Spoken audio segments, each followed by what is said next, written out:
Hello students, welcome to your favorite channel. Let's crack 9th and 10th. Guys, I am back again with the second part of your exemplar series of chapter 2, that is acid, bases and salt. So today we are going to continue from the 27th question and we will be doing until 38th question. So it is going to be a really fun session for all of you. और exemplar आपको अकेले नहीं करना पड़ेगा, ये हमारा motto है. So guys, this is your educator Urvija Mishra और आप हैं इंडिया के सबसे बड़े learning platform which is Unacademy. Unacademy is giving you daily live classes, live test और क्विजेज, स्ट्रक्चर्ड कोर्सेज से आप अपने एग्जाम की बहुत ही बेहतर तरीके से तैयारी कर सकते हैं और अनलिमिटेड एक्सेस से आपको मिलती है एक वीडियो को कितनी भी बार देखने की सहूलियत. गाइज, अगर आप मुझे प्लस पे फॉलो करेंगे यानी कि मेरे प्लस के कोर्सेज फॉलो करेंगे तो आपको मिल सकते हैं बहुत सारे बेनिफिट्स. पहली बात तो आपको लाइव क्लासेस मिलेंगी, लाइव क्विजेस मिलेंगे, ऑल इंडिया लेवल के स्टूडेंट के साथ आप compete कर सकते हैं, आपको बेस्ट एजुकेटर्स के कंटेंट यहाँ पे मिलेंगे और मेरी सभी प्लस की क्लासेस भी आप देख सकते हैं विद फ्री PDF. गाइज, अगर आप मुझे प्लस पे फॉलो करेंगे और आप सब्सक्रिप्शन खरीदना चाह रहे हैं तो जिसका लिंक इस वीडियो के डिस्क्रिप्शन बॉक्स में दिया है, अगर आप सब्सक्रिप्शन खरीदें और मेरा रेफरल कोड अप्लाई करें कैपिटल URVIZA तो उससे आपको मिलती है 10% की छूट, 10% की ऑफ मिलेगी अगर आप मेरा रेफरल कोड अप्लाई करते हैं तो. और स्टूडेंट, आप अगर मेरा रेफरल कोड भी अप्लाई करेंगे तो भी आप इंडिया के सभी बेस्ट एजुकेटर से पढ़ सकते हैं जिनसे भी आप पढ़ना चाहें, जिनके भी प्लस पे कोर्सेज हों. चलिए तो शुरू करते हैं अपने 27th क्वेश्चन से. इसके पहले वाले पार्ट यानी कि पार्ट 1 में मैंने फर्स्ट से लेके 26 क्वेश्चन कराया था आपका एग्जाम्पलर सीरीज का. आज हम लोग 27 से कंटिन्यू करेंगे और हम 38 के करीब करने वाले हैं. इसके बाद एक और पार्ट आएगा जिसमें आपका चैप्टर 2 कंप्लीट हो जाएगा पार्ट 3 के बाद. सो गाइज, एग्जाम्पलर की मैं वीडियो सॉल्यूशन लेके आ रही हूँ आपके इसी चैनल पे let's crack 9th and 10th. तो अगर चैनल पे न्यू हो तो लाइक, शेयर और सब्सक्राइब जरूर करो और वीडियो पसंद आए तो कमेंट जरूर करना. तो गाइस, सबसे पहला क्वेश्चन है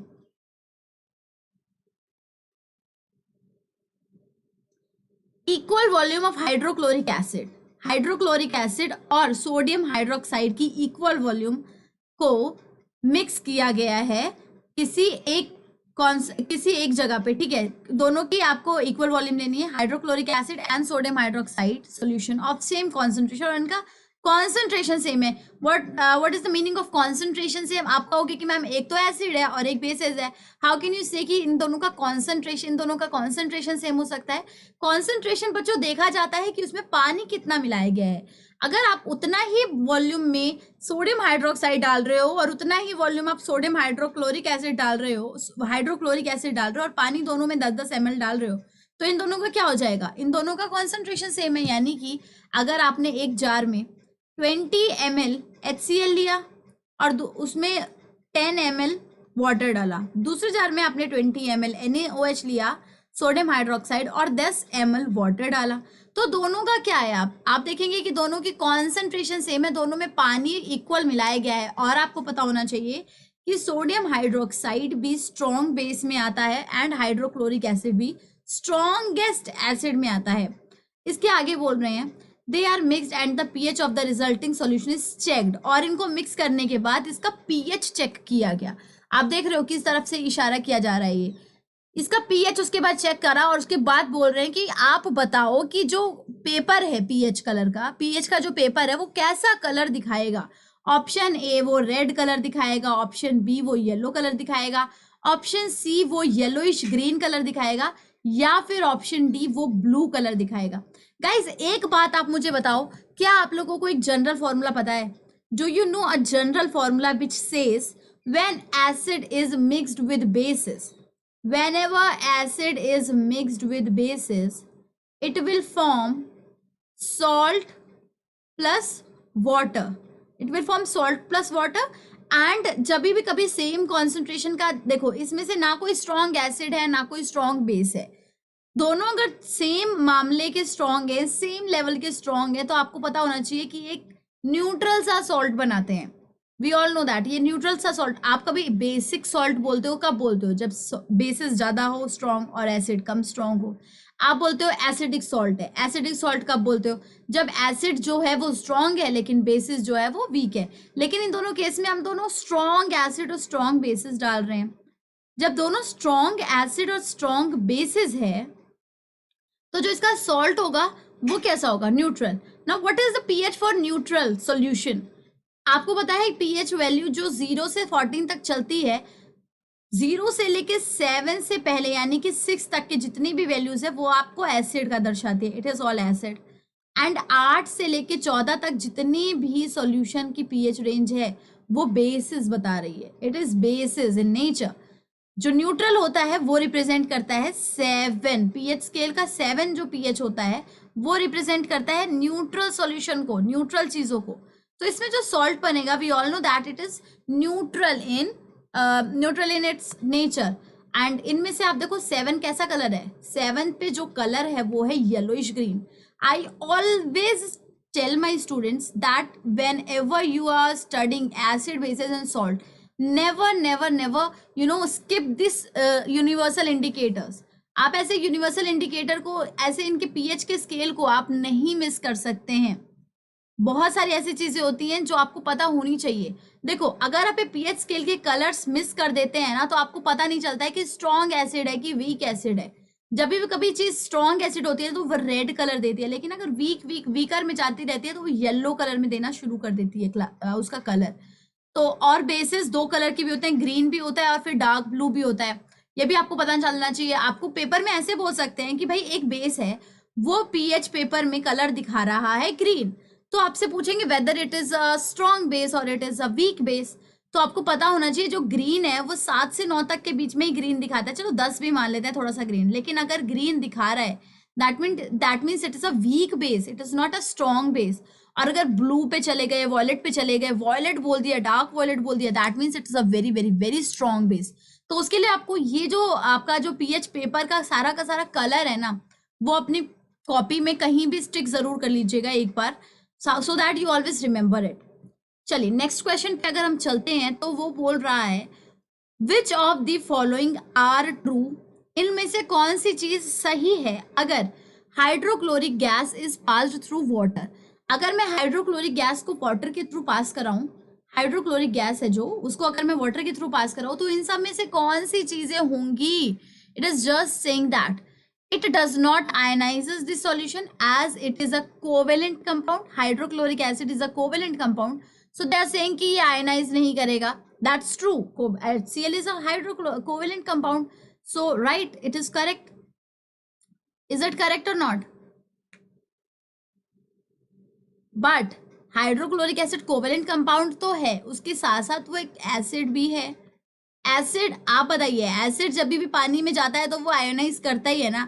अगर मैं HCl की जगह CCl लिखती ना तो वो कोवेलेंट कंपाउंड की प्रॉपर्टी करता, but when here is HCl which is acid, acid की तो प्रॉपर्टी होती है यार, आयोनाइज करेगा ही करेगा पानी में। सो this is true, right. This is does not वाली चीज गलत हो गई है, तो ये गलत हो गया, आपका डज नॉट नहीं होना चाहिए था। सेकंड बोल रहा है it ionizes in the solution, right, this is correct. Does not की जगह ये भी ऐसे ही बोल देता it ionizes in the solution तो सही हो जाता हमारा, लेकिन डज नॉट बोल के इसने सारा काम खुद ही गड़बड़ कर दिया। थर्ड बोलता है it gives both hydrogen and hydroxyl ion in the solution, it is wrong, never. Hydroxyl ion कैसे दे सकता है, how can it give hydroxyl ion, hydrogen ions ही तो देते हैं ना acid, acid always gives hydrogen ions. वो अलग बात है कि वो हाइड्रोनियम आयंस बन जाएगा बाद में वाटर के मॉलिक्यूल के साथ मिलके, बट एक्चुअली वो दे क्या रहा है, वो पहले हाइड्रोजन आयंस ही देगा, so this is wrong. Fourth है it forms hydronium ion in the solution, ये सॉल्यूशन के अंदर हाइड्रोनियम आयन बनाता है due to the combination of hydrogen ion with water molecules, that's true.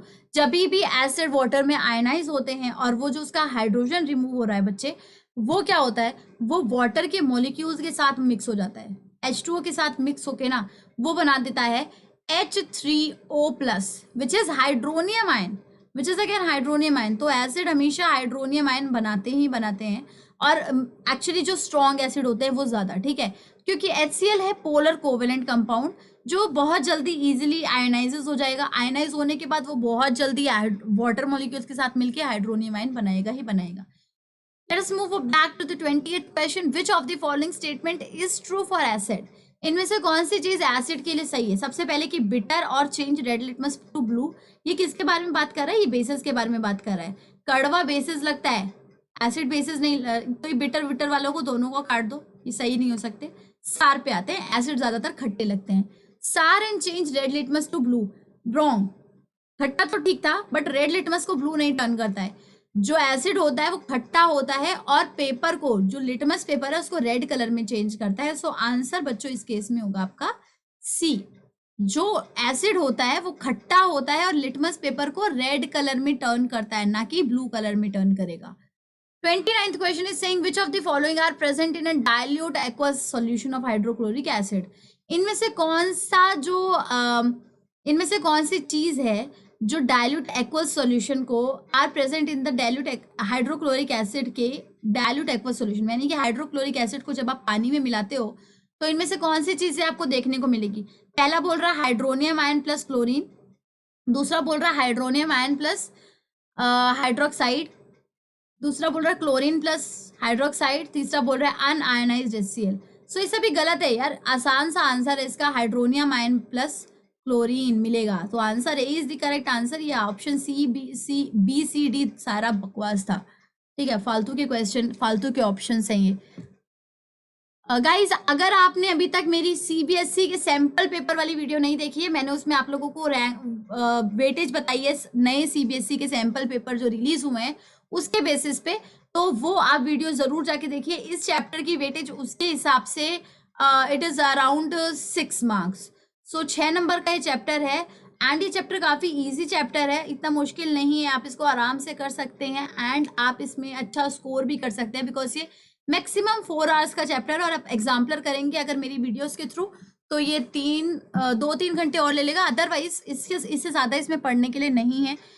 आसान चैप्टर है, बोर्ड से पहले अगर आप इसको 2-3 बार मेरी वीडियोस के थ्रू रिवाइज करेंगे तो आपको बहुत बेनिफिट मिलने वाला है। और इसके साथ साथ मैं अनअकैडमी की स्पेशल क्लासेस में इसके बहुत सारे क्विजेस एवरीडे ले रही हूँ। Not everyday I am taking the same quiz, that means मतलब मैं बहुत सारे अलग अलग चैप्टर्स की ले रही हूँ क्विजेस, बट उसमें से इसका भी नंबर आता है। तो जब भी आपको अगर इस चैप्टर में कोई भी प्रॉब्लम है तो वो क्विज आप लीजिए। मैं अनअकैडमी पे आपको उर्विजा मिश्रा के नाम से मिल जाऊंगी, मेरी प्रोफाइल पे जाइए, मुझे फॉलो करिए और आप मेरी जब भी नई क्लास की नोटिफिकेशन आए तो लाइव क्लास में मुझे ज्वाइन करके अपने डाउट्स भी पूछ सकते हैं। बच्चों स्पेशल क्लास सभी बच्चों के लिए फ्री क्लास होती है, प्लस की क्लास पेड होती है बट स्पेशल क्लास फ्री होती है। आप एक बार आइए और स्पेशल क्लास में देखिए कि आपको कैसा लगा अनअकैडमी। क्वेश्चन नंबर 30 कह रहा है identify the correct representation of reaction occurring during chlor alkali process. But first of all let me tell you all or let me ask you all what is chlor-alkali process? chlor-alkali process होता क्या है? Are you all aware about this process? क्या इससे पहले कभी भी क्लोर-एल्काली का कोई क्वेश्चन पूछा है आपसे बोर्ड में? पूछा जा सकता है, पूछा हो चाहे नहीं पूछा हो बट पूछा जा सकता है बिकॉज ये एग्जाम्पलर का क्वेश्चन है और एग्जाम्पलर NCERT द्वारा ही निकाली गई किताब है, तो एग्जाम्पलर का क्वेश्चन तो obviously this question will be asked some or the other day, ठीक है। तो chlor alkali is industrial process, industry में इस प्रोसेस को यूज किया जाता है। It is use to form sodium hydroxide. आप बेसिकली इसको सोडियम हाइड्रोक्साइड के लिए जो आपका बेसिक होता है ना उसके लिए आप उसको बनाने के लिए यूज करते हो। इसको कैसे बनाया जाता है? इसको बनाया जाता है, इलेक्ट्रोलाइसिस कराया जाता है। किस चीज का इलेक्ट्रोलाइसिस कराया जाएगा? सोडियम क्लोराइड का, जो एक आपका सोडियम क्लोराइड नमक होता है ना, नमक, उसका इलेक्ट्रोलाइसिस कराया जाएगा, उसके सॉल्यूशन का। तब ये बनाता है सोडियम हाइड्रोक्साइड और क्लोरीन गैस बनाएगा ये सोडियम हाइड्रोक्साइड, और इसके साथ साथ ये हाइड्रोजन गैस भी रिलीज करेगा। सो इनमें से कौन सा एक स्टेटमेंट सही हो सकता है? देखो सभी स्टेटमेंट में एक मुश्किल बात यह है कि सभी स्टेटमेंट में ना सभी ने सोडियम क्लोराइड प्लस वाटर लिखा है, ठीक है, लिखा सबने है, सभी sodium hydroxide plus chlorine plus H2 बना रहे हैं, बट अभी इसमें खेल है आप लोगों के बैलेंसिंग का, बैलेंसिंग की गड़बड़ी हो रही है हर जगह। सो इसमें से जो करेक्ट बैलेंसिंग और करेक्ट इक्वेशन है वो है equation D. Answer D is the correct answer. Guys आप चाहें तो खुद भी बैलेंसिंग करके और खुद भी इन लोगों को बैलेंस आउट करके देख सकते हैं कि कौन सा सही है, लेकिन इसमें और स्टेट भी अलग दिए हुए हैं। कहीं में आपको लिक्विड स्टेट दिया हुआ है, कहीं में एक्वस स्टेट दिया हुआ है। You have to understand the difference between liquid and aqueous. Aqueous state क्या होती है? जब किसी को पानी में मिक्स किया जाता है। लिक्विड स्टेट क्या होती है? जब उसको मेल्ट कर दिया जाता है, वो होती है उसकी लिक्विड स्टेट। तो सोडियम क्लोराइड को हमें मेल्ट नहीं करना है, सोडियम क्लोराइड को हमें चेंज करना है एक्वस सॉल्यूशन में, उसमें पानी डाल के फिर उसके थ्रू इलेक्ट्रिक करंट रन करेंगे हम, तो उसका इलेक्ट्रोलाइसिस होता है। So first is wrong in this case, B is also wrong, C ठीक है, एक्वस लिखा है, वाटर लिखा है लिक्विड स्टेट में, सोडियम हाइड्रोक्साइड लिखा है, एक्वस बन रहा है, देन क्लोरीन बट गैस में बनेगी, इधर देखो क्लोरीन एक्वस सॉल्यूशन में दिखाया है, that is why C is also wrong है। बाकी जो सही स्टेटमेंट है वो है आंसर डी, क्योंकि आंसर डी में इनके स्टेट्स सही लिखे हैं सभी के।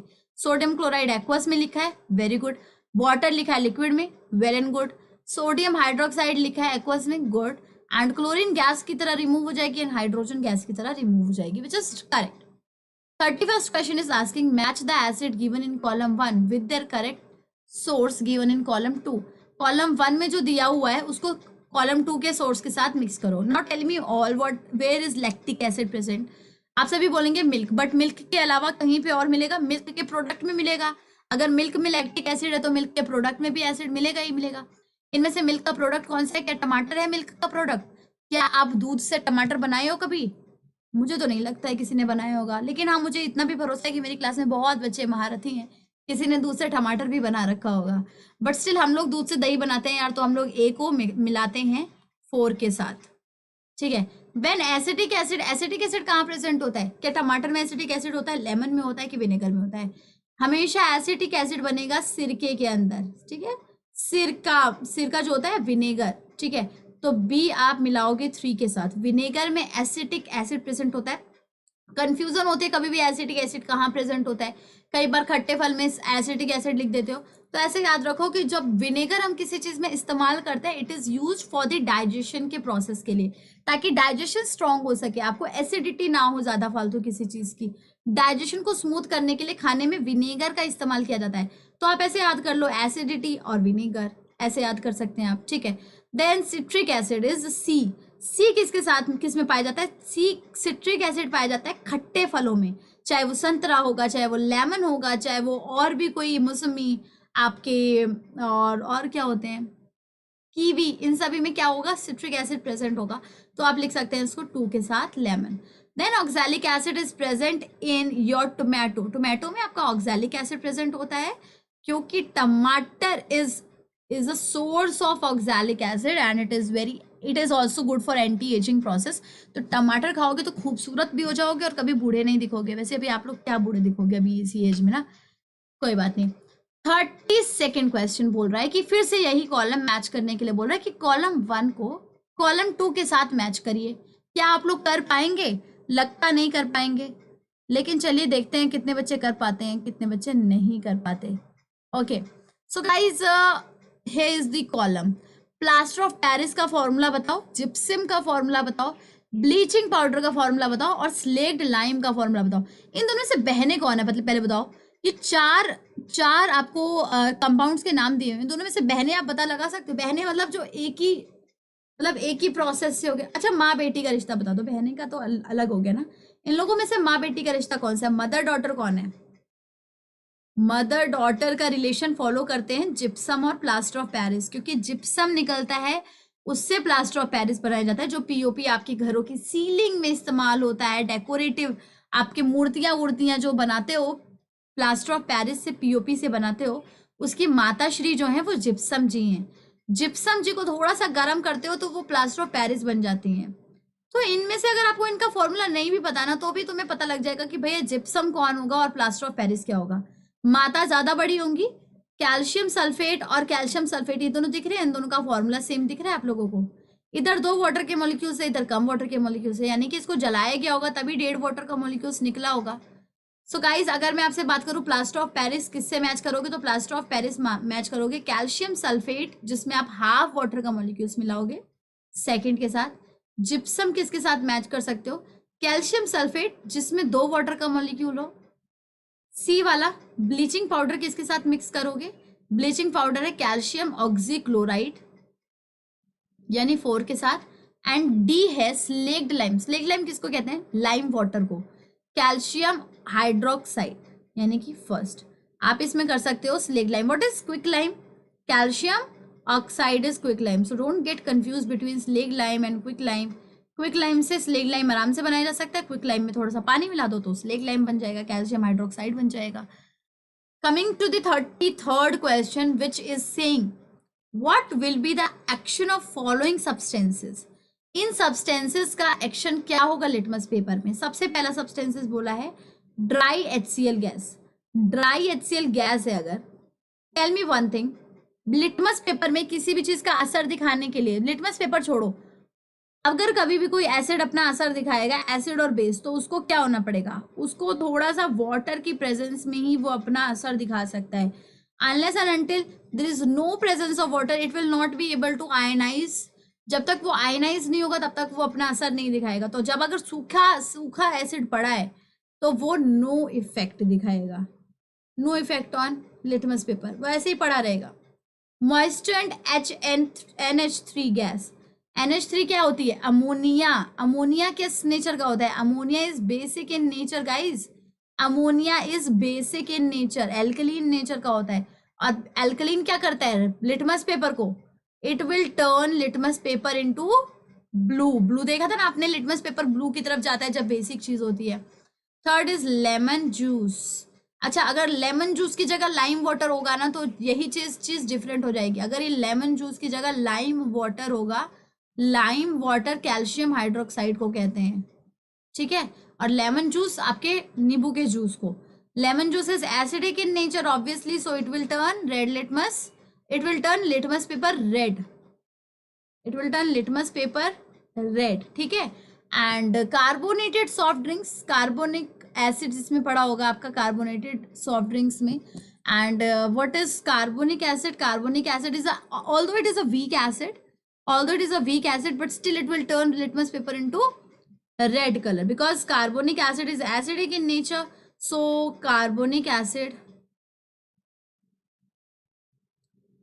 क्या करेगा, लिटमस पेपर को पेपर इनटू रेड कर देगा ये। देन कर्ड, जो दही होती है वो क्या करेगा, कर्ड कुछ एसिडिक होता है, अभी मैंने आपको बताया कर्ड में लैक्टिक एसिड होता है, तो curd will again turn it in red colour. And last is soap solution. What is soap, our soap, जो हमारा साबुन होता है, साबुन कैसा होता है, it is basic in nature, तो साबुन क्या करेगा, रेड लिटमस को ब्लू में टर्न करेगा, ठीक है। जो बेसिक होता है वो ब्लू में टर्न करता है लिटमस पेपर को। 34th question is name the acid present in ant sting. जो चींटी की डंक होता है, चींटी के डंक में कौन सा एसिड प्रेजेंट होता है, and give its chemical formula, also give the common method to get relief from the discomfort caused by ant sting. इसका केमिकल फॉर्मूला बताओ जो एंट की स्टिंग में प्रेजेंट होता है। ऑल्सो ये भी बताओ कि अगर आपको चींटी काट ले तो जो तुम्हें दर्द होता है उसको कैसे आप उससे आप राहत पाओगे खुद को। तो सबसे पहले आपको मैं बता दूं कि आंट के स्टिंग में यानी कि चींटी के डंक में प्रेजेंट होता है मिथेनोइक एसिड। मिथेनोइक एसिड को आप एक और नाम से जानते हैं जिसका नाम होता है formic acid. What is the formula of formic acid, formic acid का फॉर्मूला होता है HCOOH, HCOOH। ओके, सो केमिकल फॉर्मूला लिख दिया, नाम लिख दिया। अभी पूछ रहे हैं कि आपको कि इससे आराम कैसे मिले। सी, जब भी कोई चीज आपको एसिडिक आपके पेट में ज्यादा होगी तो उसको आप न्यूट्रलाइज करने के लिए बेसिक करेंगे। कहीं पे अगर एसिडिटी ज्यादा होगी तो उसको न्यूट्रलाइज करने पे ही तो राहत मिलेगी ना। तो अगर आपको आंट के स्टिंग लगा है यानी कि चींटी ने आपको काटा है, आपके बॉडी में उसने मिथेनोइक एसिड डाला होगा। एसिड को न्यूट्रलाइज करने का एक ही तरीका है कि उसको आप बेसिस के साथ रिएक्ट कर लो। कॉमन कंपाउंड हमारे घर में बेसिस क्या पाया जाता है, बेकिंग सोडा, जो आप खाने में बहुत बार यूज करते हो। अगर आप इसको बेकिंग सोडा के साथ यूज करो, what is the formula for baking soda, sodium hydrogen carbonate. जब आप इसको सोडियम हाइड्रोजन कार्बोनेट के साथ यूज करोगे तो वो न्यूट्रलाइज हो जाएगा और वो उससे आपको जो डिस्कम्फर्ट आपको हो रहा है, दर्द हो रहा है, वो जो रेडनेस हो गई है, स्वेलन हो गई है, वो ठीक हो जाएगी। कभी भी आपको मधुमक्खी काटेगी तो भी आप यही करेंगे, बेकिंग सोडा ही अप्लाई करेंगे। But that is not the case for the wasp sting. मधुमक्खी और वास्प में बहुत फर्क होता है। मधुमक्खी वो होती है जो शहद बनाती है, वास्प वो होता है जो येलो कलर का बड़ा बड़ा होता है, वो शहद वहद नहीं बनाता है, वो सिर्फ छत्ते बनाता है जगह जगह पे मिट्टी के अपने। तो वो जब आपकी बॉडी आपको काटती है तो वो आपकी बॉडी में एल्कलीन चीज डालती है, राइट। उस केस में you will not gate relieved. What happens when nitric acid is added to egg shells? क्या होगा जब नाइट्रिक एसिड एग शेल्स में ऐड किया जाएगा? Nitric acid is HNO3. What is it? Is HNO3. अगर आप नाइट्रिक एसिड डाल रहे हो एग शेल, अंडे का छिलका, अंडे का छिलका का क्या फॉर्मूला होता है? अंडे का छिलका का फॉर्मूला होता है कैल्शियम कार्बोनेट. अच्छा, जो मार्बल्स होते हैं जिससे आप इतने बड़ा बड़ा घर बनाते हो, उसका क्या फॉर्मूला होता है? उसका भी यही फॉर्मूला होता है, कैल्शियम कार्बोनेट. अभी कई लोग कहेंगे कि अब मैं अंडे के घर से घर बना लूं क्या, फिर भी इतना मजबूत रहेगा? नहीं यार, मजबूती का फर्क है, उन लोगों के कॉम्पोजिशन का थोड़ा बहुत फर्क है, बस उनका फॉर्मूला सेम है, केमिकल कंपाउंड सेम है, बट यार हर चीज की अपनी अपनी एक बिल्डअप होता है. जरूरी नहीं है कि आपका सॉइल का जैसा टेक्सचर है सॉइल का ही फॉर्मूला होगा, वैसा ही आप जो घर बना रहे हो वही सॉइल आप उसमें भी यूज कर ले. सो हर चीज की अपनी अपनी स्ट्रेंथ होती है. तो अंडे के छिलके से आप घर नहीं बना सकते हैं, बट आप मार्बल से घर बना सकते हैं, ऑल्दो इनका जो केमिकल फॉर्मूला है वो सेम है. तो अंडे के छिलके का केमिकल फॉर्मूला है कैल्शियम कार्बोनेट. एंड जब आप इसको HNO3 से मिलाएंगे, पूछ रहा है कि कैल्शियम कार्बोनेट को अगर आप अंडे के छिलके को अगर आप नाइट्रिक एसिड के साथ मिक्स करेंगे तो क्या बनेगा? जब आप अंडे को नाइट्रिक एसिड में डाल देंगे ना, तो थोड़ी देर बाद आप देखेंगे कि वो अंडे का छिलका गल के सिर्फ अंदर का अंडा बचा. अगर आपने उबाल के नहीं डाला होगा तो आपको फिर वो सिर्फ और सिर्फ पतली सी फिल्म दिखेगी, बिल्कुल ट्रांसपेरेंट सी फिल्म दिखेगी, और उसके अंदर का येलो पार्ट तुम्हें विजिबल होगा. और अगर आपने उबाल के डाला है तो बिना छिले आपका अंडा छिल जाएगा, but you can't eat it anyway, because वो इतना ज़्यादा एसिडिक हो चुका होगा, अंदर भी उसने अंदर भी अपना असर दिखाना शुरू कर दिया होगा. तो ये कौन सी चीज बनाता है? सॉल्युबल बनाएगा ये calcium nitrate. What is calcium nitrate? CaNO3 का 2. कैल्शियम नाइट्रेट बनाएगा, कार्बन डाइऑक्साइड गैस रिलीज करेगा और वाटर रिलीज करेगा उस सॉल्यूशन के अंदर. whenever we add it and brisk effervescence होगी ऐसा करने के बाद ना कैल्शियम कार्बन डाइऑक्साइड की गैस बहुत तेजी से निकलेगी. तो इससे आपको पता चल जाएगा कि भाई हाँ, यहाँ पे कुछ तगड़ा रिएक्शन हो रहा है. ठीक है, नाउ लेट अस सी कि किस तरीके का रिएक्शन दिखेगा. आप लोगों को दिखना चाहिए जरूर. whenever HNO3 is reacted with calcium, if you want to write it down somewhere, just write it down somewhere, because it is important for your board exam and this can be asked. It is good question, it is a good question, and so I will write it more clearly now. Calcium carbonate when reacting with HNO3, it will give calcium nitrate plus carbon dioxide gas plus H2O water. Okay, this is how you can write it down. Let us move on to the 37th question, which is the second last question of today's class. A student prepared solution of an acid and a basis into separate beaker. एक student है आपके जैसा, उसने दो अलग अलग beaker में, एक बीकर में उसने एसिड का सॉल्यूशन बनाया, बीकर 1 में एसिड का सॉल्यूशन बनाया, और बीकर 2 में उसने बनाया बेसिस का सॉल्यूशन. ठीक है, इसमें इसने डाला base. She forgot to label the solution. अभी उसने क्या किया? बेवकूफ है, बनाया तो लेकिन लिखा नहीं कि कौन सा एसिड का है कौन सा बेसिस का है. अभी भाई एसिड चिल्ला चिल्ला के तो बोलेगा नहीं कि मैं एसिड हूँ मैं एसिड हूँ. अभी चिंता ही हो गई क्योंकि बनाने में इतना टाइम लगा कि अभी क्या कर सकते हैं, हम दोबारा नहीं बना सकते. अभी टेंशन ये है कि पता कैसे लगाएं कि ये एसिड कौन सा है और बेसिस कौन सा है. Since both the solution are colorless, how will she distinguish between the two? So guys, there are a lot of methods. और हाँ, एक और चीज है कि लिटमस पेपर भी नहीं अवेलेबल है. तो जो बच्चे मुझे बोल रहे हैं ना कि लिटमस पेपर से चेक कर ले तुरंत पता चल जाएगा, रेड और ब्लू हो जाएगा, तो भाई लिटमस पेपर से भी नहीं पता लग सकता. बहुत सारे और तरीके हैं. आप बताओ और क्या तरीका इस्तेमाल कर सकते हैं? She can use turmeric. Turmeric जो होता है, अगर वो एसिड में डालो टर्मरिक, आप एक कपड़े पे टर्मरिक लगा दो, ठीक है, यानी कि हल्दी लगा दो, फिर उसमें एक बीकर 1 में से थोड़ा सा सॉल्यूशन ड्रॉप कर डालो. अगर ये येलो का येलो रहता है तो इसका मतलब ये एसिड है.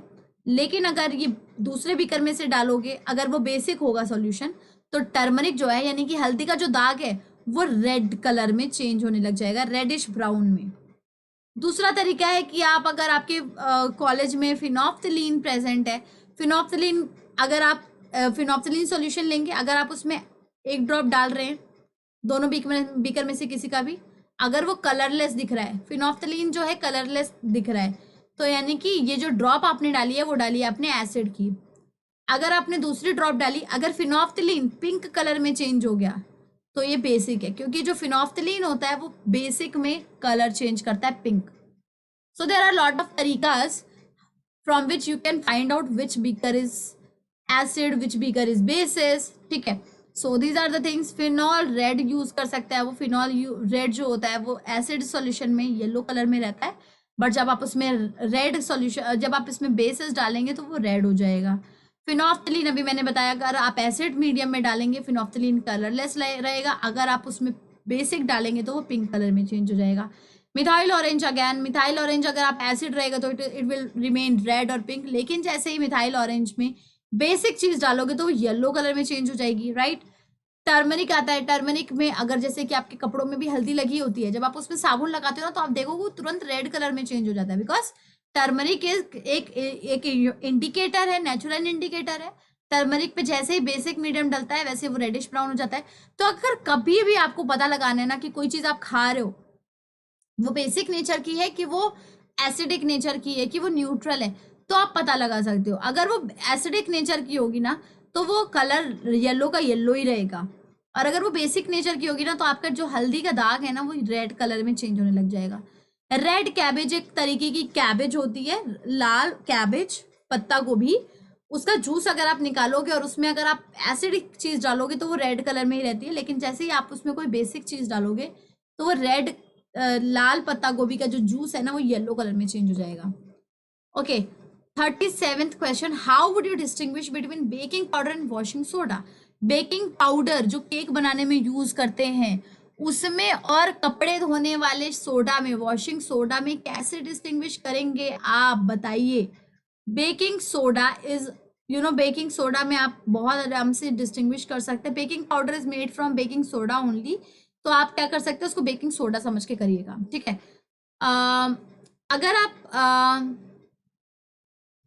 बेकिंग सोडा का फॉर्मूला लिखिए, सोडियम हाइड्रोजन कार्बोनेट, ठीक है। सोडियम हाइड्रोजन कार्बोनेट, जब आप इसको गर्म करते हैं, जब आप इसको गर्म करते हैं, आपको पता है जो वॉशिंग सोडा होता है, जो कपड़े धोने वाला साबुन होता है, ये 3 स्टेप का प्रोसेस होता है।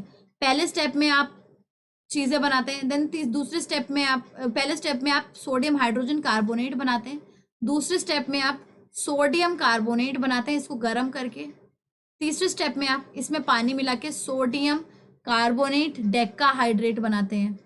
ये 3 स्टेप का प्रोसेस होता है आपका वॉशिंग सोडा का। ये आपका वॉशिंग सोडा है, और जो पहला स्टेप में चीज निकलती है ना वो होता है आपका बेकिंग सोडा। तो बेकिंग सोडा जब आप गर्म करते हैं ना, when ever you will heat baking soda, तो ये 2 चीजें रिलीज करेगा, 2-3 चीजें रिलीज करेगा, जिसमें से पहली चीज है आपका सोडियम कार्बोनेट, सोडियम कार्बोनेट, दूसरी चीज है आपकी कार्बन डाइऑक्साइड गैस, तीसरी चीज है आपका वाटर। अभी जिस भी चीज में कार्बन डाइऑक्साइड गैस रिलीज हो रही है भाई, जिस भी चीज में कार्बन डाइऑक्साइड गैस रिलीज हो रही है, तो उसका एक बहुत ही सिंपल तरीका होता है टेस्ट करने का। अगर आप लाइम वाटर यानी कि कैल्शियम हाइड्रोक्साइड के पानी में से कार्बन डाइऑक्साइड गैस पास कराएंगे ना, तो वो लाइम वाटर सफेद होने लग जाता है, दुधिया यानी कि मिल्की होने लग जाता है।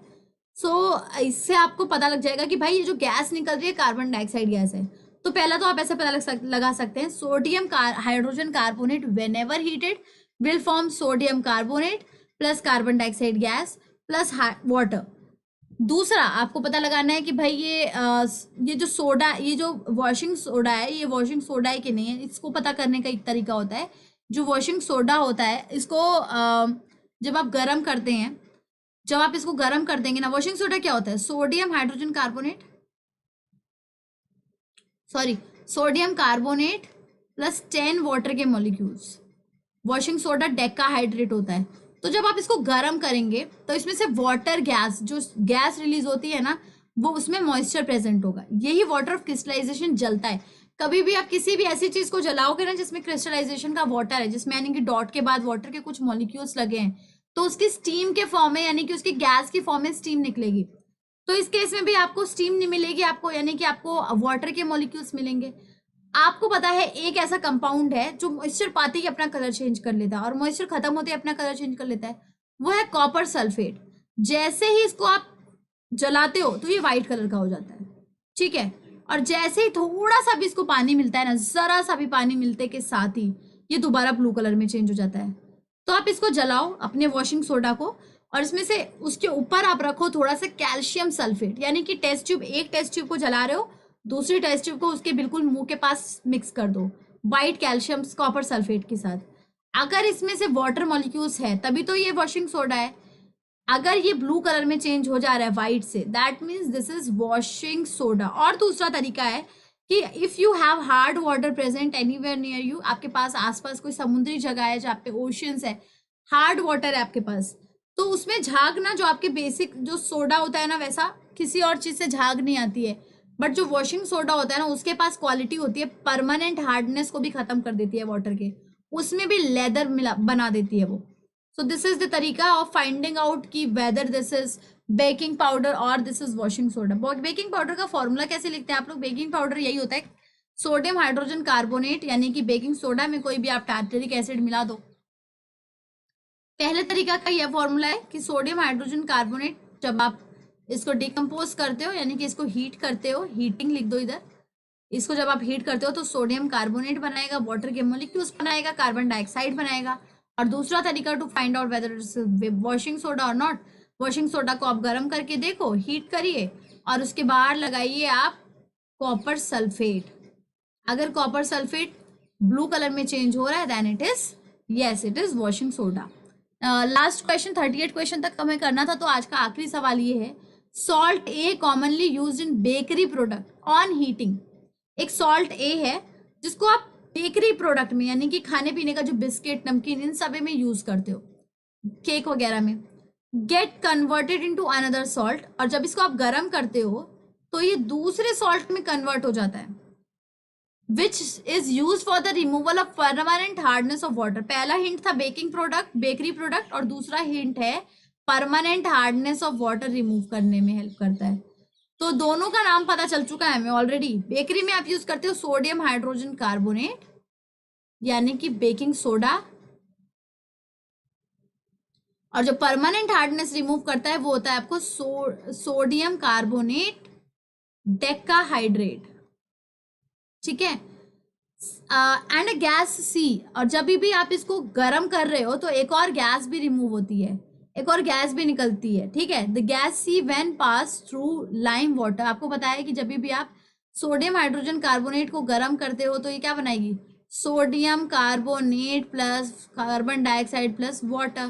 तो ये जो गैस की बात कर रहे हैं ना, जो लाइम वाटर मिल्की टर्न करती है, वो गैस कुछ भी नहीं, वो गैस है कार्बन डाइऑक्साइड गैस। तो आपको ABC सभी का पता लग चुका है, बिकॉज इन्होंने हिंट ही इतनी सारी दे दी है। आप इधर बोल सकते हो hint OP, hint over powered, right.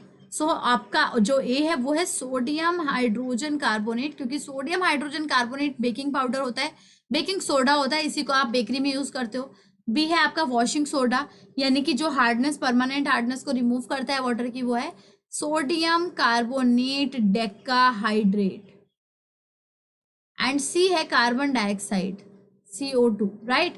So these all are the three things which you needed to find out. Thanks a lot for watching guys, see you again. इसके बाद थर्ड पार्ट आएगा which is going to be the last part of ABS, यानी कि acid basis and salt. इसके बाद मैं start करने वाली हूँ आपका मेटल्स एंड नॉन मेटल्स। तो अगर आपको सीरीज पसंद आ रही तो इसको ज़्यादा से ज़्यादा शेयर, लाइक और सब्सक्राइब कर दो चैनल पे अगर आप नए हो तो, और कमेंट बॉक्स में मुझे ज़रूर लिख के बताओ कि तुम्हें अभी अगली कौन सी सीरीज चाहिए, बिकॉज एग्जाम्पलर सीरीज के बाद I will launch some other series जो आपके लिए भी यूजफुल रहे और आप लोग उसके लिए वेट भी कर रहे होंगे, तो और भी ज़्यादा अच्छा हो जाएगा। गाइस अगर आप मेरा सब्सक्रिप्शन प्लान खरीद रहे हैं जिसका कि लिंक इस वीडियो के डिस्क्रिप्शन में दिया हुआ है, तो ज़रूर अप्लाई करें अपनी एजुकेटर का referral code which is URVIZA, क्योंकि जब आप इसको अप्लाई करते हैं तो आपको मिलती है 10% की छूट। उसी के साथ साथ आपको मिलता है मेरे सभी क्लासेस लेने का मौका, और मेरे साथ साथ मैंने 10 वाटर लिख दिया, 10% की छूट, और मेरे साथ साथ सभी बेस्ट एजुकेटर की क्लासेस लेने का मौका। Guys do like, share, subscribe the video. Thanks a lot for watching. Meet you again at 4 PM tomorrow.